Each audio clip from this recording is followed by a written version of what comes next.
My parents worshipped my brother Damian as their golden child. Then he stole my fiancée, and I burned it all down when I stood in our San Francisco apartment, hearing Hannah confess she was pregnant with him just months after we got engaged.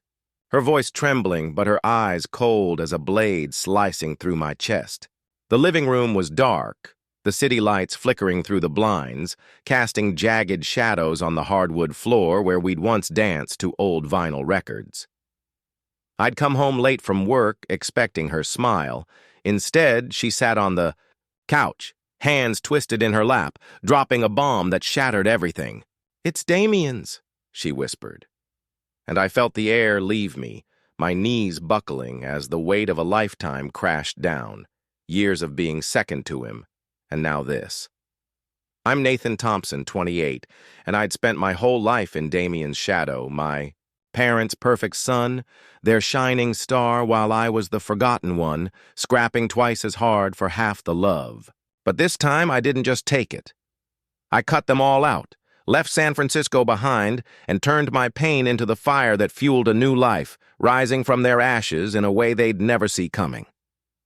I can't pinpoint the exact moment it all began, but the earliest sting I can still feel cuts back to a foggy San Francisco morning in our cramped row house, the air heavy with the scent of baby powder and my mom's lavender perfume, a smell that still twists my gut when I catch it on the wind. I was 2, toddling around in mismatched socks across the worn linoleum floor, clutching a stuffed bear with one missing eye, its fur matted from my constant grip.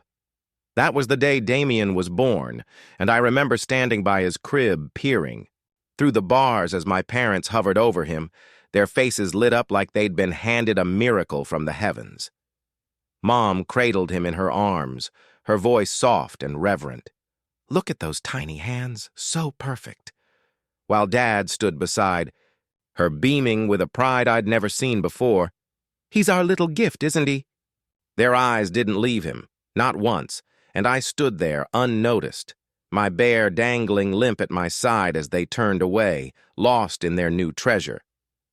I didn't cry then. I just watched, confused, a toddler too young to name the ache starting to root itself deep inside me. Years later, that ache had a name, favoritism, and it sharpened into something I couldn't ignore. I was 6, playing in the backyard under a gray drizzle that left the grass slick and muddy, pushing my favorite toy truck, a beat-up red thing with chipped paint, across the cracked concrete patio. It was my pride, hours of joy etched into its dents until Damian, 4, waddled over with sticky hands still smeared from breakfast jam. He grabbed it without a word, his chubby fingers wrapping tight, and before I could react, he smashed it against the ground, the plastic cracking, the wheels snapping off with a sickening crunch that echoed in my ears. I cried out, voice breaking, as I pointed at the wreckage. "That's mine, he broke it!" Mom rushed over, scooping him up, brushing his curls as he wailed. "Oh, he didn't mean it, he's just little," her tone soothing like he was the victim. Dad turned to me, eyes hard under the brim of his giant's cap. "Go to your room, Nathan. Learn to share." I trudged upstairs, the old wooden steps creaking under my sneakers, tears burning my cheeks as I sat on my bed, staring at the peeling wallpaper. My truck lay shattered outside, and I learned that day. Damian's chaos was cute, a tantrum to coddle, while my hurt was a problem to punish. Even then, it wasn't just about toys. It was the pattern setting in, a blueprint for how our family would work. Mom would hum lullabies to Damian at night, her voice drifting through the thin walls while I lay awake, clutching my bear, wondering why she never sang to me anymore. Dad would toss him in the air, laughing as Damian squealed, their joy filling the house, while I'd tug at his sleeve, asking to play catch, only to get a distracted, "Later, Nathan, your brother's tired." I'd wait by the window, baseball, glove in hand, watching the sun dip below the row houses, knowing later never came. It was the first taste of a truth I'd choke on for years. Damian was their golden child, and I was the shadow they didn't see. The favoritism grew into a wall I couldn't climb over, our San Francisco home turning into a shrine to Damian's every whim, while I scratched and clawed for crumbs of their attention. It wasn't subtle. It was carved into every corner of our lives, from the cluttered living room where his Little League trophies gleamed on the mantel, to the kitchen table where my parents would sit, eyes bright, hanging on his every word. He'd get caught skipping school, his backpack slung carelessly over one shoulder as he sauntered home, and Mom would laugh it off over dinner, brushing his messy curls with a gentle hand. "Boys will be boys, always a little wild," her voice warm with affection. Dad would nod, sipping his coffee with a grin. "He's got spirit, keeps things lively." But if I misplaced a single math worksheet, I'd be hauled into the dining room, the fluorescent light harsh overhead as Dad's voice boomed, "Responsibility, Nathan. That's what makes a man." His mug slamming down on the scarred oak table, the sound ringing in my ears like a judge's gavel. I'd sit there, head bowed, the lecture stretching an hour, my stomach knotting as I mumbled apologies for a mistake that barely registered compared to Damian's chaos. It wasn't just words. It was stuff, tangible proof of where I stood. Damian wanted a PlayStation? Christmas morning, it sat under the tree in our cramped living room, wrapped in shiny red paper with a bow, his squeals bouncing off the peeling wallpaper as he tore it open, Mom clapping like he'd won an Oscar. A bike? One Saturday, it rolled into the driveway, a sleek blue BMX with a bow tied to the handlebars, Dad beaming as Damian pedaled circles around the block. A trip to Six Flags because he was feeling down after bombing a spelling test? They booked. It the next weekend, piling into the car with snacks and sunscreen, Mom's voice chirpy, "He deserves a pick-me-up." I was 12 when I asked for soccer cleats for my birthday. My old ones were splitting at the seams, pinching my toes bloody during practice. We sat at the kitchen table, the smell of Mom's meatloaf in the air, and Dad scoffed, "You don't need brand names, Nathan. Work harder, that's what counts." I nodded, swallowing the lump in my throat, the sting of his dismissal sharp as I stared at my plate. That same year, Damian threw a tantrum for Air Jordans, stomping around the house in his socks, tears streaking his freckled face, yelling he'd die without them. By week's end, they were on his feet, laces pristine, Mom beaming as he strutted. Past me in the hall, my scuffed sneakers a silent testament to the gap between us. It wasn't a one-off. It was a system, a rhythm I couldn't escape.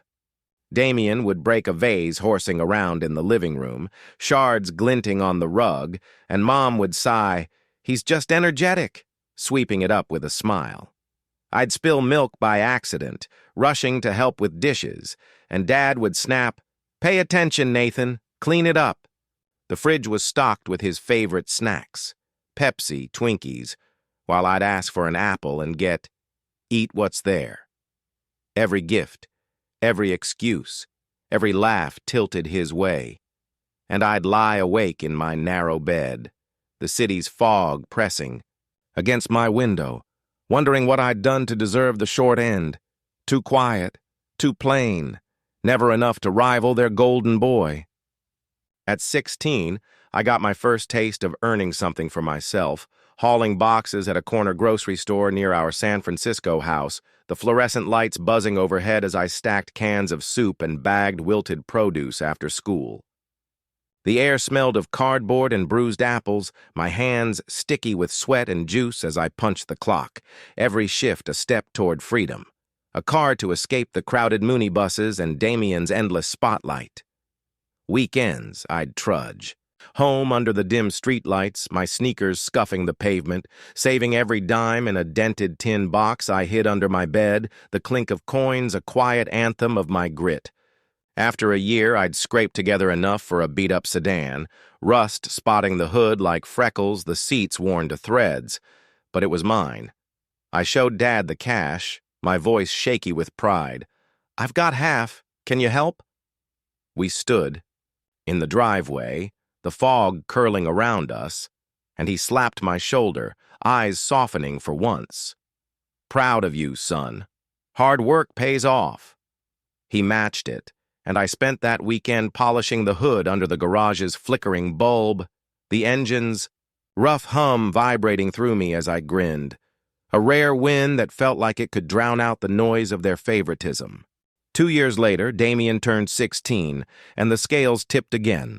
Our San Francisco driveway became his stage, the air sharp with gasoline and anticipation as Mom and Dad unveiled a brand new Mustang, cherry red, its curves gleaming under the morning sun.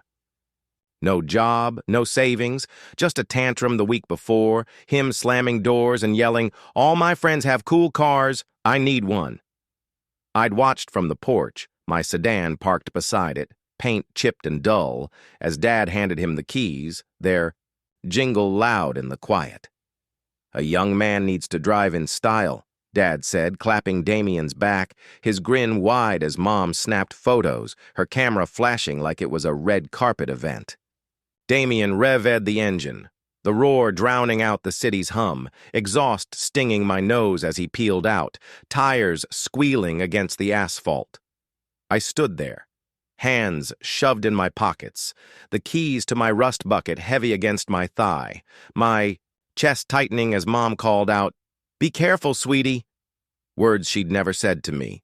That moment crystallized it. Their pride wasn't about effort. It was about Damian. My sedan was a badge of sweat, late shifts ringing up groceries. While my friends partied, my back aching as I hauled crates in the stockroom's chill. I'd driven it home that first day, grinning ear to ear, the wheels sticky under my palms, thinking Dad's nod meant something, meant I'd finally measured up. But Damian's Mustang was a gift, unearned, handed over with fanfare while my victory faded into the background, the purr of my engine a whisper against his roar. I'd park it after work, the streetlights glinting off its dents, and feel the gulf widen. My grind got me a pat on the back, his whining got him a throne, and I was left clutching the short end again. College ripped the blinders off my eyes, the San Francisco skyline fading behind me as I moved into a cramped dorm room near the Tenderloin, the walls thin and stained, the desk lamp flickering as I hunched over textbooks into the night. I'd fought for every inch, pulling all-nighters, my fingers cramped from typing essays, my eyes burning as I chased A's at a public high school while Damian coasted through with C's and charm. I landed a partial scholarship to UC Davis, biking 5 miles to a diner job near campus, the wind cutting through my thrift store jacket as I pedaled, tires bald from wear, the smell of fryer grease clinging to my skin as I flipped burgers to cover gas and loans. My room was a mess of notes and ramen packets, the hum of the city seeping through the cracked window as I studied, determined to build something, anything, to prove I wasn't the spare son. I'd call home once a month, voice tight. "Got a scholarship. Pretty good school." And Dad would grunt over breakfast.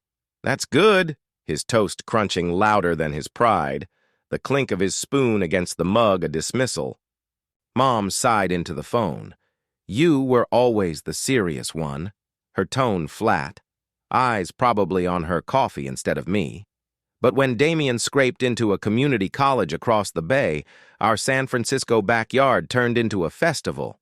Streamers, swaying in the breeze, a chocolate cake with his name scrawled in blue icing glowing under the string lights. They threw a party, neighbors crowding the patio, the air thick with barbecue smoke as Mom beamed, "He's going to college. What a milestone!" Dad slapped his back. "That's my boy making us proud." He barely lasted a semester, dropping out to find himself, his textbooks gathering dust on the kitchen counter while they nodded. He's got his own path. They gifted him a sleek silver laptop, the box pristine as Mom unwrapped it. "For his studies," she said, even though he'd quit. Then came the car upgrade, a shiny black SUV for the commute he didn't need, Dad tossing him the keys. "Can't have you struggling." I'd ride my bike home from work, legs burning, the chain rattling as I dodged potholes, my hands Numb from the cold, scraping tips to pay off debt while Damian cruised past in his new ride, windows down, music blaring. The contrast was a gut punch. My scholarship announcement got a shrug, my diner shifts a footnote, while Damian's failure was a celebration. I'd sit in my dorm, the radiator clanking, tallying loan payments on a calculator, the numbers glaring red as I budgeted gas for my beat-up bike.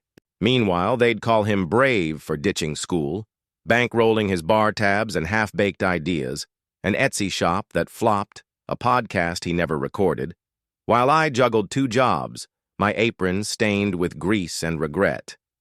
That bitter taste grew. Every pedal stroke, every late-night shift, a reminder that my grind was invisible, his stumbles gilded with their love. Hannah crashed into my life like a rogue wave on a San Francisco night, the bar near the Mission buzzing with humid air and the clink of glasses, her laugh cutting through the haze like a lifeline I didn't know I needed. It was Damian who dragged her there, a tag-along with one of his on-again, off-again flings, a tall blonde who hung on his arm, giggling at his loud tales. The place was packed. Neon signs flickering over sticky tables, the jukebox pumping out Springsteen as Damian sprawled at the center, spinning some exaggerated story about a bar fight he'd almost won. His voice boomed, the crowd lapping it up, same as always, while I stood off to the side nursing a warm IPA used to fading into his orbit. I'd perfected the role, the quiet brother, the wallflower sipping beer while Damian played king. But then Hannah caught my eye across the room, dark hair spilling over her shoulder, hazel eyes sharp and curious, cutting through the smoke. She didn't hover near him like the others. She walked over, her boots scuffing the worn floor, and leaned against the bar next to me. "You're quieter than he is. What's your deal?" I stumbled through a reply. Just chilling, I guess." My voice cracking, shocked she'd picked me out of the haze.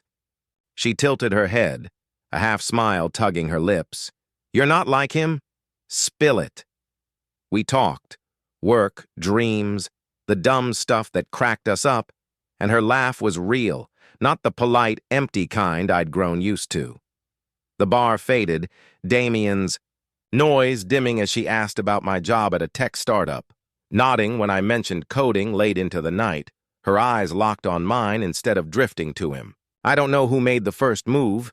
Maybe I asked for her number, fumbling with my phone as the bartender slid us another round, but we stayed there till closing, the stools creaking under us, the air thick with possibility. She didn't care about Damian's charm, his loud swagger. She leaned in, her elbow brushing mine, and for the first time I wasn't just the other Thompson. I was Nathan, seen, heard, worth something. That night shifted everything. I walked home through the foggy San Francisco streets, the bar's neon glow fading behind me, my steps lighter than they'd been in years. Damian had brought her there, sure, but she'd chosen me, the guy who'd spent a lifetime on the sidelines, watching my brother soak up the spotlight while I nursed the scraps. Her number burned in my pocket, a lifeline I hadn't expected. And as I climbed the stairs to my apartment, the city's hum soft below, I felt a flicker of something new. Hope that maybe, just maybe, I could step out of his shadow.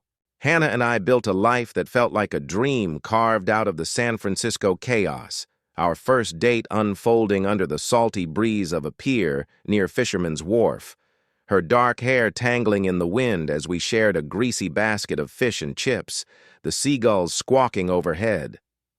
Her laugh echoed over the waves, bright and unforced, and I couldn't stop staring, her hazel eyes catching the sunset, her voice teasing as she stole a fry from my pile. "You're slow, you snooze, you lose."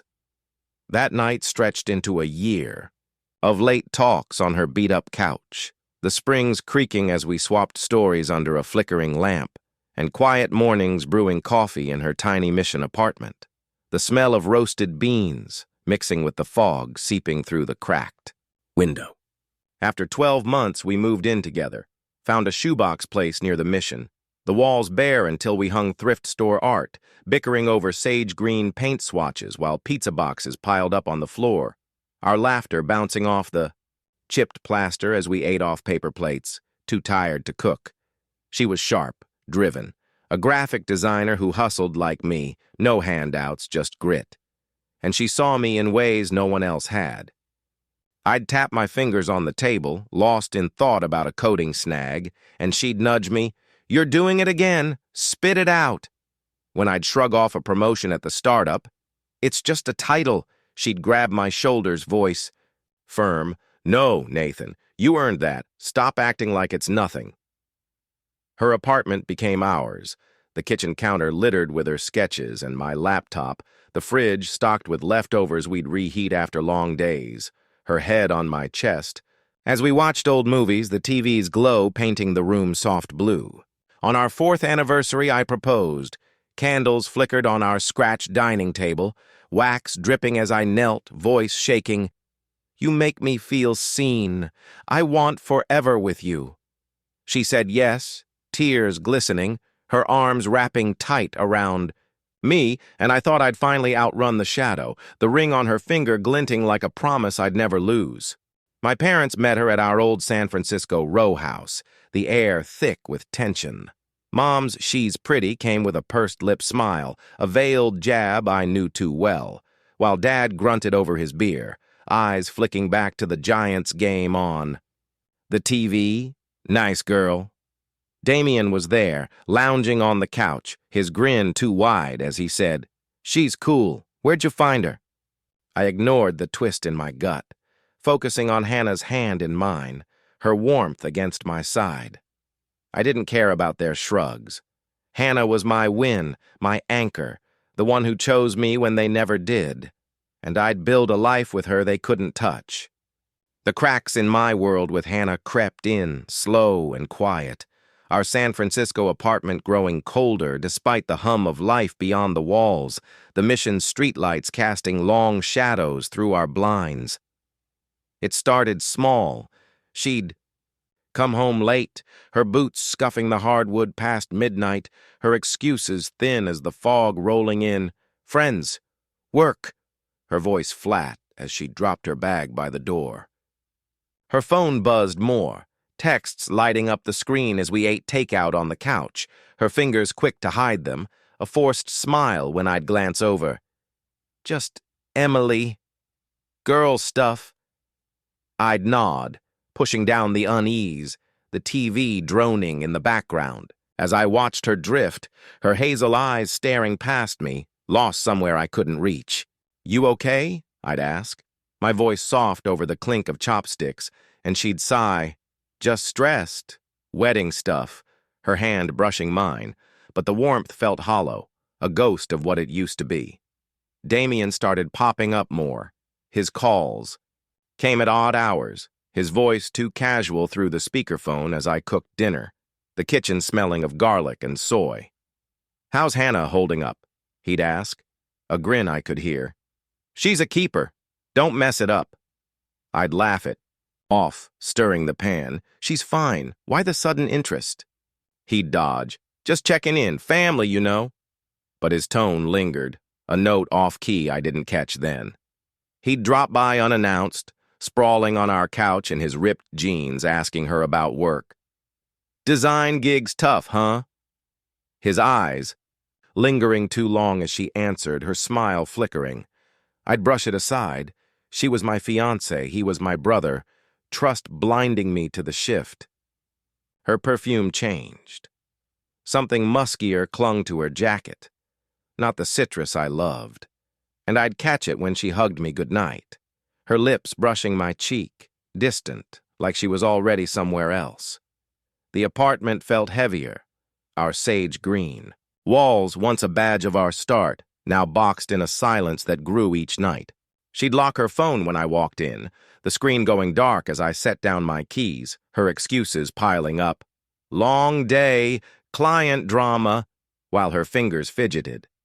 I'd lie awake, the city's hum a dull roar through the window, watching her, sleep beside me, her breathing uneven, wondering if it was wedding stress or work or something I refused to name. I told myself rough patches happen. Every couple hits them, but the doubt gnawed. A quiet ache I buried under the hum of our old radiator, too afraid to face what might be slipping away. The truth hit like a freight train one Wednesday night in our San Francisco apartment, the clock ticking past 2 a.m. The city's fog pressing thick against the windows as I sat on the couch, its springs creaking under my weight. I'd waited, up, the TV flickering muted infomercials, my hands clenched as the unease I'd ignored for months coiled tighter.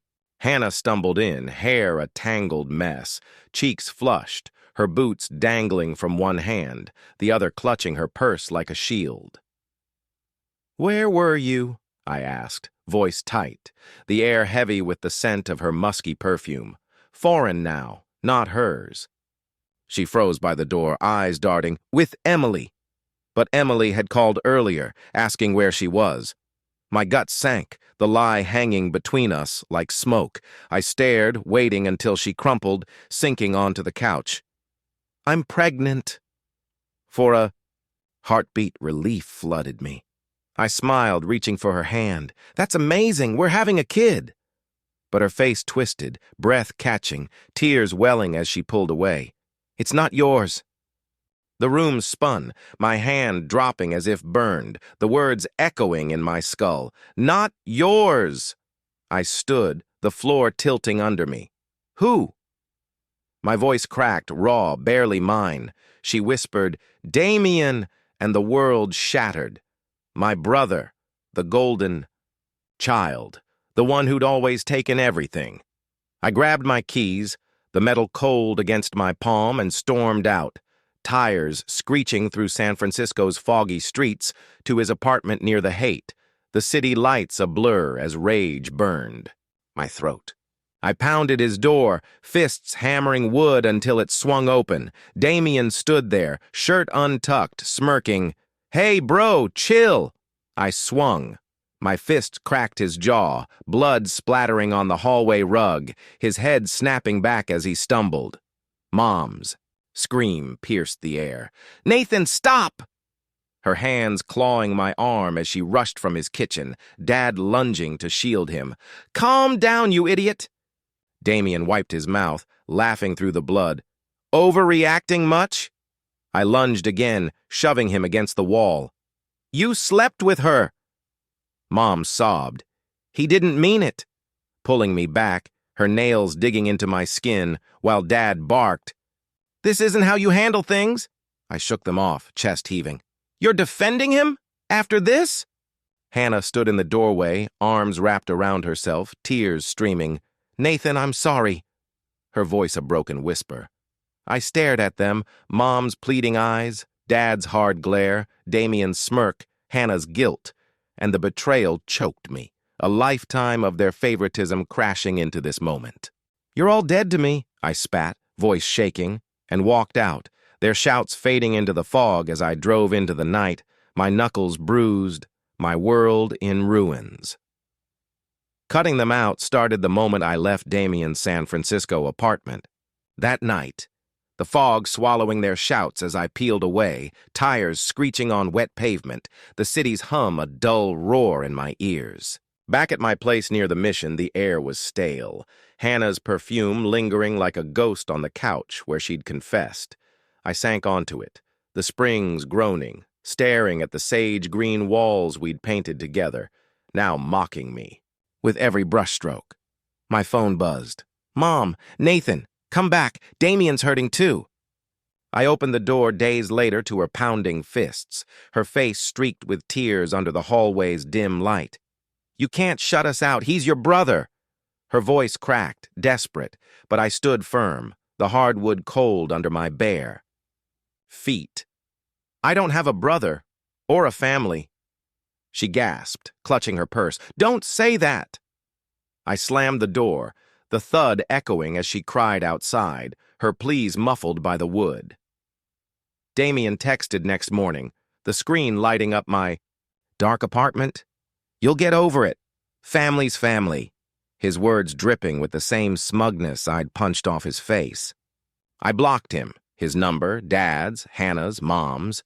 Every buzz silenced as I sat at the kitchen table, the coffee gone cold, my hands shaking with a rage I couldn't unclench. They didn't stop. Dad called from a new number. "Grow up."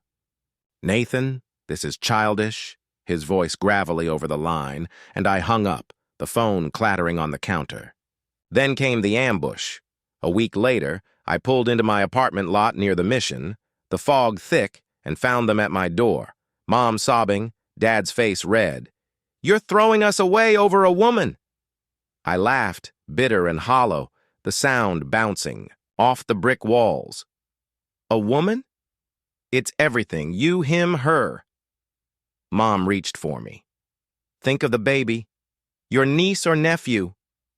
I stepped back, voice ice. "I don't care. None of you get it." Dad grabbed my arm. "You're breaking your mother's heart." I shook him off, the fog curling around us. "You broke mine first, defending him after this. I'm done." I pushed past, unlocking my door. "Stay out of my life, or I'll make it legal." Mom gasped, "Nathan, no!" But I shut it, the lock, clicking as their pleas faded, my chest heaving in the silence. Damian texted again. "Pathetic! Running over this?" I blocked that too, the screen dark as I sank to the floor, the weight of years, of their favoritism, their excuses, lifting. As I cut the cord, my resolve hardening like steel in the quiet. I left San Francisco behind a month later, the decision hitting me hard as I sat in my Mission apartment, the sage-green walls staring back like a jury I'd finally escaped. The city's fog pressed against the windows, thick and gray, but I couldn't breathe there anymore. Not with Hannah's ghost in every corner, Damian's smirk haunting every street, my parents' voices echoing in every call I'd blocked. I'd taken a job transfer, applied for a management gig at my tech firm's Seattle office, the email confirmation lighting up my laptop screen one sleepless night. "You're in. Start next month," it read, and I packed my life into boxes, the tape screeching as I sealed away a decade of pain. The plane ride was quiet, the hum of engines a dull lullaby as I gripped my suitcase, stepping off into Seattle's crisp, rainy air, the Space Needle piercing the skyline like a promise I could start over. No Damian, no Hannah, no parents, just me, raw and ready to rebuild.